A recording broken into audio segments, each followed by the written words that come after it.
There are so many different automobiles from the conception to now, and there are so many people out there that have background and history and stories to tell. This series is that. This will cover automobile shops, motorcycle shops, engine builders, upholsterers, painters, fabricators, welders, or people that just have a love of anything old or new. I appreciate what they can do, and I've always wondered what to do about helping them tell their story. This is it. I hope you enjoy it. I'm going to call this Shop Talk, and we're going to go to places and get the background, get the stories of the individuals. I find it very interesting. I hope you do too. So let's go. Let's start our series, Shop Talks.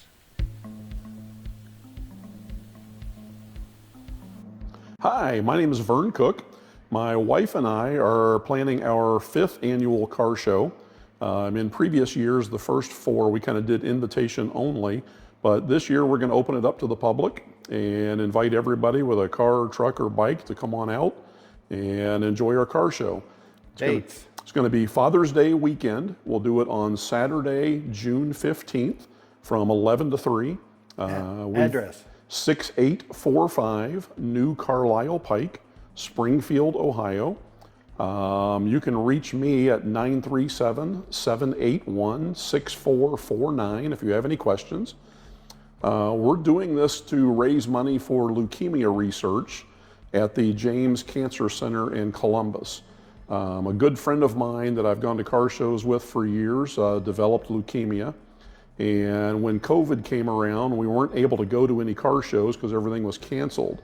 So we just kind of did a private little thing here in our driveway, and it was kind of a big hit. So the next year we invited a few friends, and the year after we invited a few more.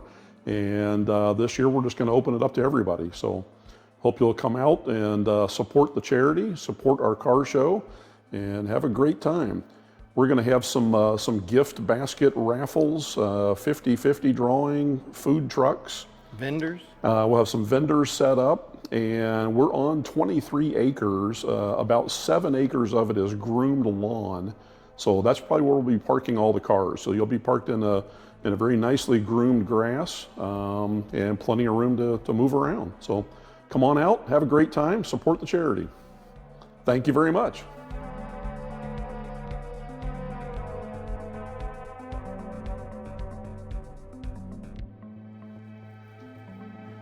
Tell me about this one. This is an '89 Firebird Formula. I special ordered this car brand new in 1989. I sold it in '94. Stood at the end of the driveway and cried as it drove away. I knew I was making a mistake. I hear you, brother. And 2 years later, I started looking for it. And I spent about 26 years searching and found it 3 years ago. In a barn just outside of Greenville. It had been vandalized and wrecked and left to rot out in the field. And I was able to buy the car back from the guy once he told the story, or once he heard the story of me owning it. And I restored every nut and bolt on it. I had Moore's Body Shop in Xenia did the body work and paint, and I did everything else on the car, and it's restored back to exactly the way it was from the factory. Yeah, because I know it was in some rough condition. It was rough. But you've done a fine job on this. Thank you. I want to thank you, because I know your goal is, a lot of your stuff is very close to stock or driver stock as it can be, survivor stock. Right. And I appreciate that. Yeah, I mean, it's nothing against anybody that just goes full out, tilt, full whatever. Yeah. But dude, the stories that they can tell, and especially since you had this one previously, right, and what it's been through and what you've brought it back to as close to as it was. Yes. I applaud you for it. Thank you so much. Thank you very much. I appreciate that.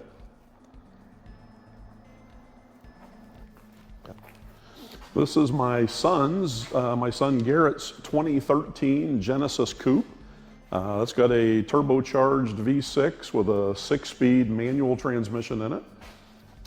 He just keeps it stored here in my garage because I've got extra space. So Hey, Dad. that's right. For years and years and years, I had to actually have girlfriends store my Volkswagens because Dad would not let them in the driveway at the property or in the garage. But he was hardcore GM guy, hardcore General Motors. Well, if I keep his car over here, that forces him to come over every once in a while, and we get to see him more often. That's so, sweet. Yeah. Well, that's nice. Does he have any big plans to do anything, or it's just his toy? I think it's just his toy. Right now, he's busy with school and work. Absolutely, yeah. So he kind of stays pretty busy, but he's got one more year of school, and then he'll be done, and then I think he'll be able to get the car out and enjoy it. He's working as an electrician. Oh, okay. So he's taking his apprentice program. For master electricians. Yeah, Yep. yeah. So Sweet. one more year of that, and then he'll be ready to go play. What's his name? His name is Garrett Anderson. Garrett. Good deal, Garrett. This is a 1986 Jaguar XJS. This was my wife's father's car. I never got to meet him. When I met her, he was living in Arizona, and he raced Trans Am Series racing on ESPN on Sundays. And he was in a bad accident the summer that I met my wife, and eventually passed away before I had a chance to meet him. So my wife was able to track this car down in Arizona from his estate, and we had it shipped out here. It has not ran in about 21 years. It's got a small block Chevy in it, which is a very common conversion for the Jaguars. And I just need to put it on my list of things to get to and kind of pull that thing out and tune it up and get it running for her. So that's on my project Now the list. block bolted to the transmission. Evidently, it's a very common. Right.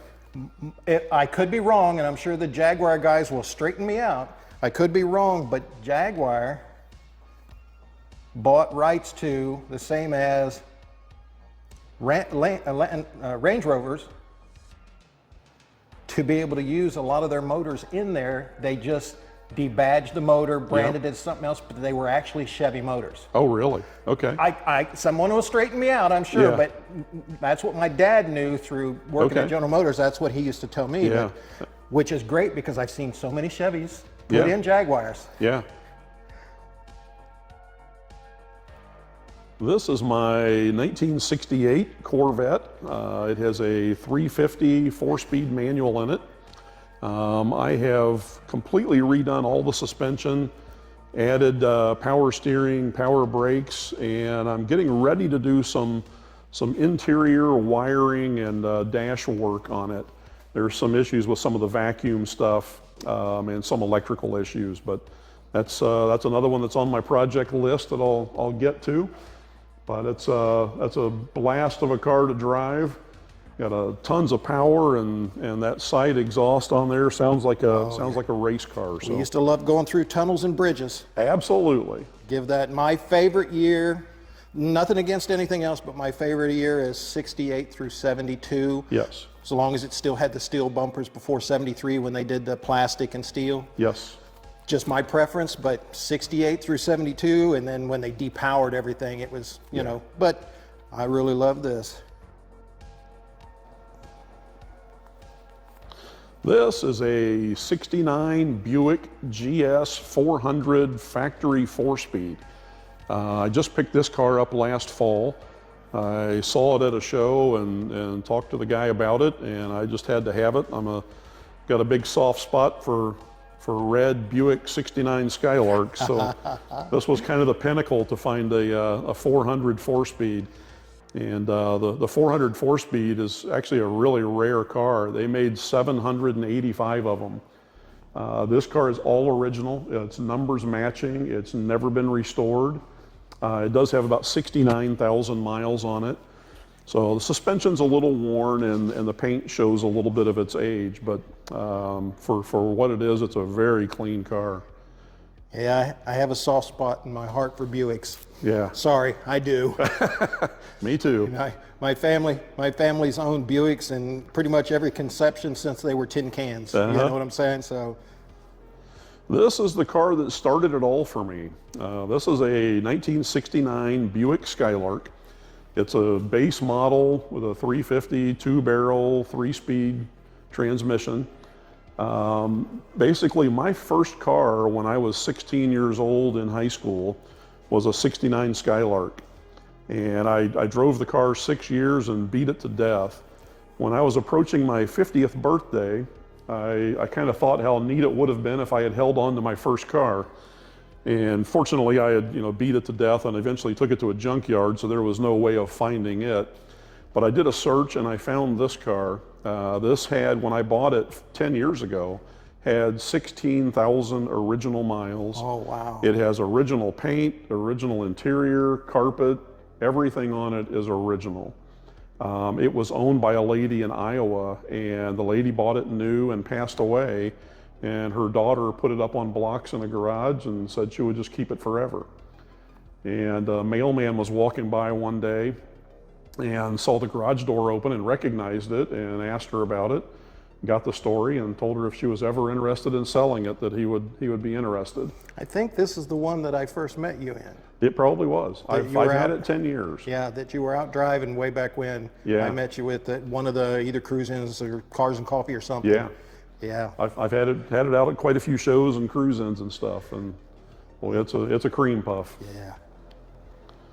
This is my 1958 Impala. This has a 400 with a 4-speed manual. It's been converted a little bit or cleaned up a little bit with vintage air. It's had power disc brakes added to the front, and a few things like that to just make it more drivable. I fell in love with these cars. I saw one at an auction probably 5 or 6 years ago in kind of a gold color, and I would never typically like a gold colored car, but just the lines and the chrome and all the detail, I just fell in love with it. And I started kind of watching, trying to find a red one. And I was walking through a car show a couple of years ago and kind of turned a corner, and this thing was sitting out in the sunlight and just caught my attention. And I talked to the owner, and turns out it was for sale, and we ended up making a deal on it, and I brought her home. And so here it is. Here it is. That's one of my favorites. This is my 1967 Chevy Malibu. This has the original 283 engine. I recently pulled it out and rebuilt it and kind of built it up a little bit, but nothing radical. It has been converted over to a 4-speed manual transmission. Other than that, it's pretty basic and pretty stock. I found this one 3 years ago and kind of fell in love with it and Something's missing there. brought it home. And I'm redoing all the suspension right now, and I've got the rear end out of it to replace all the bushings and everything. And while I had it all apart, I painted everything underneath. I was going to say, you've been under here cleaning and prepping and painting. Yep. This is absolutely immaculate. Thank you.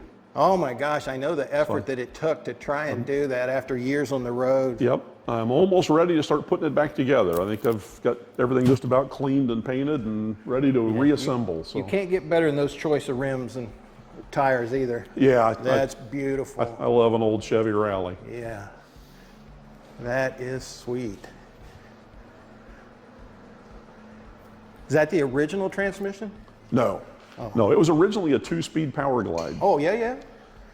I've got all the paperwork that came with the car. The lady that originally bought it in New Jersey, and she traded in a 57 Chevy Bel Air that they gave her $500 for. Oh my She God. traded in on this Malibu. So Hey, Jeff Haas, did you hear that? You know what I'm talking about, right? Jeff Haas has the bronze 57 okay, that he wins all the awards with Yeah. lately. Yeah. $500 trade-in. Oh my gosh. This is my 97 Baja 272. I special ordered this boat in 1997. It's got the 502 Magnum in it, which is 415 horsepower, and it's got all the extra goodies that you can put in it. And I've had it since brand new. They invited me up to the factory when they were building it, and I got to see it come off the assembly line in pieces. and kind of watched them assemble the thing with my engine sitting in a cradle and the bottom half of the boat over here with the guys down in it putting the gas tank in it, and yeah, and then put the pieces together. So I've owned it since new. I proposed to my wife sitting on the back of this boat, and we got married basically on the back of this boat out in the middle of the Ohio River. And the Baja company sent a photographer that was part of their advertising. They sent them down to the wedding, and they covered the whole wedding, put it in their magazine as part of their feature. So quite a thrill to be a part of that. And I'm still the owner, and she still runs the same as the day she was new. So Does this one have a freshwater saltwater tank in it? no. So it only Yeah, freshwater only? Yeah, it's freshwater only. Well, that's good. Yeah. Because I've seen them out in the saltwater. It can get squirrely out there. The big cigarette boats that I used to work on and stuff, they can get in there. But you're working in a lot of those with 2, 3, and 4 engines. So, Right. yeah. Well, that's cool, Vern. I like that. Thank you so you. much, buddy. And you say this is the official 3.0. The official Garage Mahal 3.0. Yeah, I was doing an addition out here last spring. I added on another 50 feet, and I was kind of putting it on Facebook as working on Garage Mahal 3.0. And I went to the Trans Am Nationals, and some good friends of mine presented me with that sign to go up in my new garage. So Well, that is sweet. We're just kind of cruising around the shop here. yeah.